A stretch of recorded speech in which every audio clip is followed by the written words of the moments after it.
اللهم صل على سيدنا محمد وعلى آل سيدنا محمد وبارك وسلم۔ میں نے آپ حضرات کے سامنے قرآن پاک کی ایک آیات تلاوت کی، وما خلقت الجن والانس الا لیعبدون، کہ اللہ نے ہمیں اور آپ کو جو پیدا کیا وہ اپنی بندگی کے لیے، انسان اور جنات کو جو اللہ نے پیدا کیا وہ اس لیے پیدا کیا کہ یہ سب ہماری عبادت کریں۔ اچھا، سب عبادت کریں گے تو پھر موت کا کیا مطلب؟ عبادت کر لے تو پھر جنت پکی کیا؟ فرمایا قرآن میں اللہ نے ثم اماتہ فاکبرہ، کہ اللہ ایک دن سب کو مار دے گا، پوری دنیا موت دے دے گا۔ ثم اذا شاء انشرہ، اور پھر ایک دن زندہ کرے گا سب کو، پوری کائنات کو ایک دن زندہ کرے گا۔ پھر دوسری جگہ ارشاد فرما رہا ہے وَإِذَا النُّحُوسُ حُشِرَتْ، فرما رہا ہے کہ اس دن جو ہے جب حشر کا میدان ہوگا تو سب کے پیپر کھلیں گے، کون کیا کر کے آیا۔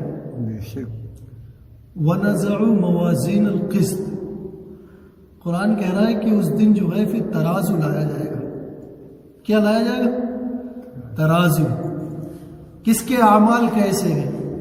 یہ سارے قرآن جو ہے یہ جب پڑھتے ہیں، جو ترجمہ پڑھتے ہیں، وہ ایسا لگتا ہے کہ جیسے اللہ نے 1400 سال پہلے جب قرآن اترا ہمارے نبی پر اور آج تک ایسا محسوس ہوتا ہے حالات دیکھ کر، کوئی آیت وقت پر ایسی آتی ہے کہ جس کا ترجمہ یا تفسیر پڑھی جائے تو ایسا لگتا ہے کہ آج ہی کا دن یہ گزر رہا، جو ایسے قرآن ایک ذخیرہ ہے، ایک نمونہ۔ فرمایا کہ وہ لوگ کامیاب ہو جائیں گے انی ظننت انی ملاق حسابیہ، کہ جو لوگ حساب کے دن پر یقین رکھتے ہیں، حساب کے دن پر، اور جن کے اعمال اچھے ہوں گے اللہ ان سے پوچھے گا کہ تم کیسے عبادت میں لگے رہے، تو وہ کہیں گے انی ظننت انی ملاق حسابیہ، کیا میرے رب ہمیں بھروسہ تھا کہ عبادت کریں گے جنت ملے گی، عبادت کریں گے جنت ملے گی، اس لیے ہم لگے رہے اس میں۔ فیقول ہاؤم اقرؤوا کتابیہ، اور جو انہیں ایک پیپر دیا جائے گا وہ سب کو دکھائیں گے، جتنے بھی حشر کے میدان میں لوگ ہوں گے وہ اپنا پیپر دکھائیں گے، دیکھو ہمیں یہ ملا۔ فیقول ہا، یہ ہا کا لفظ جو قرآن میں استعمال کیا اللہ نے، یہ ایک نعرہ ہے قرآن کا۔ ہا جیسے ہم اور آپ کسی چیز کی بڑائی کا نعرہ لگائیں تو قرآن یہ وہ جو خوشی میں گھومے گا جو شخص جس کے اعمال اچھے ہوں گے، فرمایا کہ فیقول ہا اقرؤوا کتابیہ، کہ ہم تو پاس ہو گئے، ہمارے سارے اعمال اچھے نکلے اور ہمیں جنت کا فیصلہ کر دیا گیا۔ تو جب قرآن پڑھو تو قرآن بات کرتا ہے آپس میں ہم سے۔ ایک بدو کھڑے ہوئے اللہ کے نبی علیہ الصلوۃ والسلام کی مجلس میں اور کہا یا رسول اللہ یہ بتائیں کہ جنت میں انگور کا باغ ہوگا یا نہیں؟ مجلس میں وہ سوال کیا کرتے تھے اور عجیب کہ انگور کا باغ ہوگا یا نہیں؟ آپ صلی اللہ علیہ وسلم نے فرمایا ہاں، کیوں نہیں ہوگا، انگور کا باغ بھی ہوگا، نہریں بھی ہوں گی، اور اچھے کھانے پینے کا سامان بھی ہوگا، اور خوبصورت مکانات بھی ہوں گے وہاں رہنے کے لیے، جنت میں محل بھی ہوں گے۔ کہ یا رسول اللہ یہ بتائیں کہ انگور کا باغ کتنا بڑا ہوگا وہاں؟ سوال کر رہے ہیں۔ آج صلی اللہ علیہ وسلم نے کہا کہ بہت بڑا ہوگا۔ کہ یہاں تو انگور بہت چھوٹا باغ ہے، طائف میں ہوا کرتے تھے انگور، مدینے میں زیادہ باغات نہیں تھے انگور کے، تو ان کے دماغ میں وہی بات تھی۔ کہا یا رسول اللہ یہ بتائیں کہ کتنا بڑا باغ ہوگا وہاں؟ آپ صلی اللہ علیہ وسلم نے فرمایا، کوے کی مثال دی آپ نے۔ کس کی؟ کوے کی۔ کہا ایک کوا 1 مہینہ اڑتا رہے مسلسل اور چکر کاٹتا رہے، کہیں نہ بیٹھے، ادھر سے چکر لگائے اور دوسری طرف سے پھر اڑنا شروع کرے اور پھر اڑتا ہوا چلا جائے اور مسلسل اسی گشت میں رہے، اتنا بڑا اللہ جنت میں باغ انگور کا دے گا، اتنا بڑا، جس کے اعمال اچھے ہوں گے۔ اب جب وہ خاموش ہوئے تو دوسرے بدو ایک کھڑے ہو گئے کہ یا رسول اللہ انگور کا باغ جب اتنا بڑا ہوگا آپ یہ بتائیں انہیں گھوڑے کی سواری بہت پسند تھی. اب جب جنت اور جہنم کا فیصلہ سنا کہ یومئذ بجہنم، کہ جہنم بھی آئے گی جب اللہ ایک دن بلائے گا، وَأُزْلِفَتِ الْجَنَّةُ لِلْمُتَّقِينَ، اور اچھے لوگوں کے لیے جنت بھی آئے گی. اللہ جہنمیوں کے لیے جہنم کا فیصلہ کر دے گا اور جنتیوں کے لیے جنت کا. تو کہنے لگے یا رسول اللہ یہ بتائیں کہ وہاں گھوڑے ہوں گے کیا؟ آپ صلی اللہ علیہ وسلم نے فرمایا ہاں وہاں گھوڑے بھی ملیں گے، لیکن ایسے نہیں ہوں گے، ان کے پر بھی لگے ہوں گے وہاں جنت کے اندر. کہا اچھا ایسا بھی ہوگا؟ کہا وہاں جو ہے جنت کے اندر اللہ VIP گھوڑوں پر سواری کروائے گا. ایک تو یہ کہ دنیا کے یہ پیروں پر چلیں گے، اور وہاں پیروں پر چلنے کے ساتھ ساتھ جب موقع ملے گا اور جب اڑنے کا ہوگا تو اللہ وہاں اڑنے کی بھی سواری کرائے گا. کہ یا رسول اللہ ایسے ایسے جنت میں خزانے؟ کہا ہاں ایسے ملیں گے، لیکن اس کے لیے شرط کیا گیا وَمَا خَلَقْتُ الْجِنَّ وَالْإِنسَ إِلَّا لِيَعْبُدُونَ، کہ عبادت اور بندگی کے لیے اللہ کو راضی کرو، اسی کی عبادت کرو صرف. ایک بار اور آپ صلی اللہ علیہ وسلم ایسے مجلس میں بیٹھے ہوئے، ایک دن کی مجلس ختم ہوئی، ایک بدو آ کر بیٹھ گئے.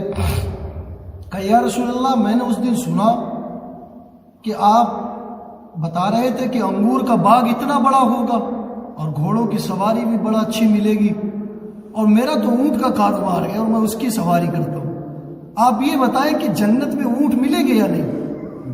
آپ صلی اللہ علیہ وسلم نے فرمایا کہ ہاں جنت میں اونٹ بھی ملیں گے. دنیا میں تمہیں جس کی طلب ہوگی اللہ وہ خواہش ضرور پوری کرے گا، لیکن خالص بندگی اسی کی کرنا، اپنے رب کی، کہ جس نے ساری کائنات کو بنایا، کہ جس نے اعمال تولنے کے لیے ترازو بنایا، کہ حشر کے میدان میں جب لوگ جمع ہوں گے تو ان کے ترازو میں اعمال تولے جائیں گے. فَيَقُولُ هَاؤُمُ اقْرَءُوا كِتَابِيَهْ، جس کے اعمال اچھے نکل آئے اس کا پرچہ تو پاس ہو گیا، وہ جنت میں چلا جائے گا، اور جس کے اعمال اچھے نہیں نکلے وہ جہنم میں چلا جائے گا. تو یہ آیات جو اللہ نے قرآن میں اتاری اس کا مقصد ہی یہی ہے کہ ہم بندگی کریں تو صرف اپنے رب کی کریں. کس کی کریں؟ اور اس آیات کے لیے ہمارے بڑوں نے بڑی قربانیاں دی، بڑی قربانیاں، کہ جان مال چلا جائے لیکن اللہ کی ذات سے ہٹ کر کہیں ہمارا دل نہ لگے. امام بخاری کا نام سنا؟ قرآن پاک کے بعد اگر کوئی کتاب ہے دنیا کے اندر کہ جس پر یقین کیا جائے، قرآن تو غیب برہا، اس کے بعد اگر کسی کتاب کو دیکھا جائے قرآن کے بعد دوسرے نمبر تو وہ صحیح بخاری شریف. امام بخاری رحمۃ اللہ علیہ کو اللہ کے نبی جناب محمد الرسول اللہ صلی اللہ علیہ وسلم کی 6 لاکھ حدیثیں زبانی یاد تھیں. کتنی؟ 6 لاکھ حدیثیں. کہے تو یہ کہ پوری بخاری شریف جو ہے اپنے دل کے اندر جذب کر لی، پوری بخاری شریف 6 لاکھ حدیثیں. آپ اندازہ لگائیں اللہ نے کیسا ذہن دیا ہوگا اور کیسا علم ہوگا. ایک بار اپنے شہر سے بخارا سے سفر کیا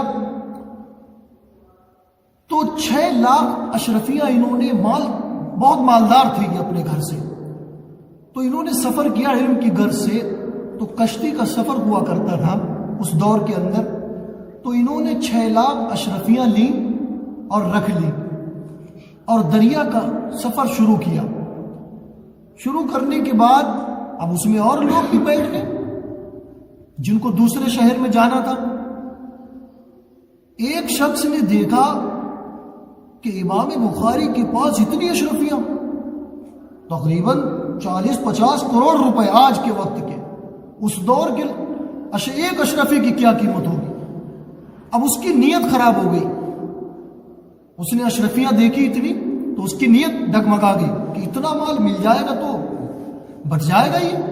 تو اس نے امام بخاری کے اوپر چوری کا الزام لگایا. کیا؟ ناؤ میں یہ حلہ کر دیا کہ اس میں چوری کا مال جا رہا ہے، چوری کا مال لے کر ایک لوگ جا رہے ہیں اور اس میں تلاشی لی جائے. ملا نے کشتی کو چلانا روک دیا. وہاں جب لیا گیا سب کا سامان کھنگالا گیا اور پھر دیکھا کہ امام بخاری کا جب ان کا سامان دیکھا گیا، ان کا تھیلا کھنگالا گیا تو اس میں ایک بھی اشرفی نہیں، ایک بھی اشرفی نہیں، ساری غائب. اب وہ پریشان، اب سارے لوگ بیٹھ گئے کہ کسی کے پاس کچھ ہے ہی نہیں. تو تو نے جھوٹی خبر اڑا دی کہ جو ہے 6 لاکھ اشرفیاں یا ڈھیر سارا مال لے کر کشتی میں کوئی سوار ہوا. اب وہ بھی پریشان کہ اشرفیاں گئی تو کہاں چلی گئی؟ اتنی ساری اشرفیاں، اتنا سارا مال کہاں چلا گیا؟ جب تلاشی ہونے کے بعد معاملہ شانت ہوا، ملاح نے کشتی کو چلانا شروع کر دیا. تو وہ ان کے پاس آیا، امام بخاری کے پاس، اور کہا کہ وہ اشرفیاں کہاں ہیں؟ امام بخاری نے کہا کون سی؟ کہا میں نے دیکھی تھی. کہا ہاں میرے پاس اشرفیاں تھیں. کہا پھر تلاشی کے وقت وہ اشرفیاں کہاں چلی گئی؟ کہا میں نے وہ اشرفیاں، جب یہ شور ہوا کہ تلاشی ہوگی، چوری کا مال ہے کسی کے پاس، تو میں نے وہ اشرفیوں کا تھیلا سمندر میں چھوڑ دیا، سمندر کے اندر. کہا اتنا مال تم نے سمندر کے اندر چھوڑ دیا؟ کہا ہاں. کہا کیوں؟ کہا امام بخاری اللہ کے یہاں کیا منہ دکھاتا، مال تمہیں پھر کما لیتا.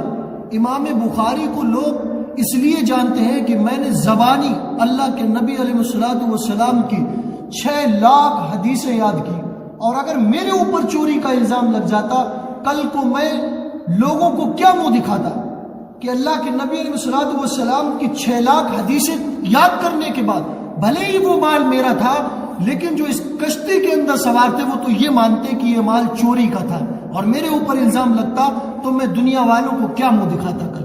تو میں نے یہ سوچا کہ اللہ کے لیے میرے اوپر الزام نہ لگے، میں یہ اشرفیاں جو ہے سمندر میں قربان کر دوں. یہ مال مجھے پھر مل جائے گا، لیکن اگر چوری کا الزام لگ گیا تو ذلت کی زندگی جینے سے کوئی فائدہ نہیں. تو یہ سارا ایمان جو ہے قرآن پر ہونا چاہیے. وما خلقت الجن والانس الا لیعبدون، کہ بندگی کے لائق ہے اگر کوئی تو صرف اللہ ہے، اس کے علاوہ کائنات کے اندر کوئی شخص نہیں ہے. ہم اپنا ایمان ایسا جب بنائیں گے تو ایک دل کے اندر یہ کیفیت پیدا ہوگی کہ نہ مال سے محبت رہے گی، نہ کسی کے بگاڑ سے محبت رہے گی، نہ نفع اور نقصان سے محبت رہے گی. اللہ سارے راستے بنائے گا، صبر آتا رہے گا اور راستے نکلتے رہیں گے. تو آپ حضرات جب سنیں باتوں کو تو یہ کوشش کیا کریں کہ جتنی باتیں بتائیں گے انشاءاللہ ان میں سے چند باتوں پر عمل کرنے کی کوشش کریں گے نا انشاءاللہ. قطرے قطرے سے سمندر بنتا ہے. اگر قرآن کی ایک آیت سنی اس پر عمل کیا تو آپ کا علم بڑھتا رہے گا، اور لوگوں کو بھی بتانے کی کوشش کریں. جو بات حدیث اور قرآن کی سنے زیادہ نفع تب دیتی ہے کہ جب اپنے اوپر عمل کرنے کے ساتھ ساتھ اس کے اوپر دوسروں کو بھی یہ کوشش کریں کہ قرآن اور حدیث کی بات بتلائیں. عمل کریں گے انشاءاللہ. اللہ سے دعا کریں کہ اللہ ہمیں اور آپ کو، تمام امت مسلمہ کو، ان تمام کہی ہوئی باتوں پر اللہ کہنے اور سننے سے زیادہ عمل کرنے کی توفیق عطا فرمائے.